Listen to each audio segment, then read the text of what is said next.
Taste the Daily. விவசாயிகளுக்கு Kisan card உள்ளிட்ட எந்தவிதமான அறிவிப்பும் வெளியிடாமலும் நாட்டில் 806 மாவட்டங்கள் உள்ள நிலையில் வெறும் 100 மாவட்டங்களில் விவசாய முன்னெடுப்பு திட்டங்கள் செய்தால் போதுமா என்றும் மத்திய பட்ஜெட் குறித்து நாகை மாவட்ட விவசாயிகள் கருத்து தெரிவித்துள்ளனர்.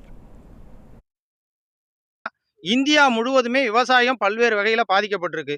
விவசாயிகள் கடன்ல மாட்டிக்கிட்டு இருக்காங்க. இந்த விவசாயத்துறையை மேம்படுத்தும் நோக்குல அவங்க ஏதாவது அறிவிப்பாங்க அப்படின்னு எதிர்பார்த்தோம். ஆனா அந்த அறிவிப்பு பார்த்தீங்கன்னா, இந்திய வரலாற்றிலேயே இவ்வளவு மோசமான ஒரு பட்ஜெட் இந்த பட்ஜெட் தான். விவசாயிகளுக்கான பட்ஜெட். எதுவுமே கிடையாது பட்ஜெட்ல. இந்த ஊக்கத்தொகை 6000 குடுக்குறது அப்படின்னு சொல்லி ஒரு பட்ஜெட் ஒண்ணு அறிவிச்சிருக்காங்க. 1.75 லட்சம் பேருக்கு. அதுல என்ன பண்ணியிருக்காங்கன்னு கேட்டா, அந்த பட்ஜெட்டுங்கிறது 3 ஆண்டு காலமா இதே பட்ஜெட்ல திரும்ப திரும்ப அந்த செய்தியை சொல்லிட்டு இருக்காங்க. வழங்க போறோம், வழங்கி இருக்கிறோம், இப்ப வாங்கிக்கிட்டு இருக்காங்க. இதுதான் ஒரு பட்ஜெட்டா? இந்த பட்ஜெட்னால ஏழை மக்களுக்கு, நடுத்தர மக்களுக்கு, விவசாயிகளுக்கு எந்தவித பலனும் இல்லாத ஒரு பட்ஜெட்டாக இது அமைஞ்சிருக்கு.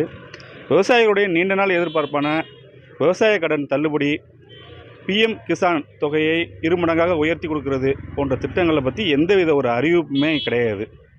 12 லட்சம் ரூபாய் வருமான வரி உச்சவரம்பை உயர்த்தி இருப்பதனால சாதாரண எளிய மக்களுக்கு எந்தவித நன்மையும் கிடையாது. மாறாக இது வேலைக்கு செல்பவர்களுக்கு மட்டும்தான் உதவியாக செய்யும். விவசாய தொடர்பான எந்தவித ஒரு திட்டங்களும் இடம்பெறவில்லை. தமிழகத்துக்கு முழுவதுமாக புறக்கணிக்கப்பட்டிருக்கிறது.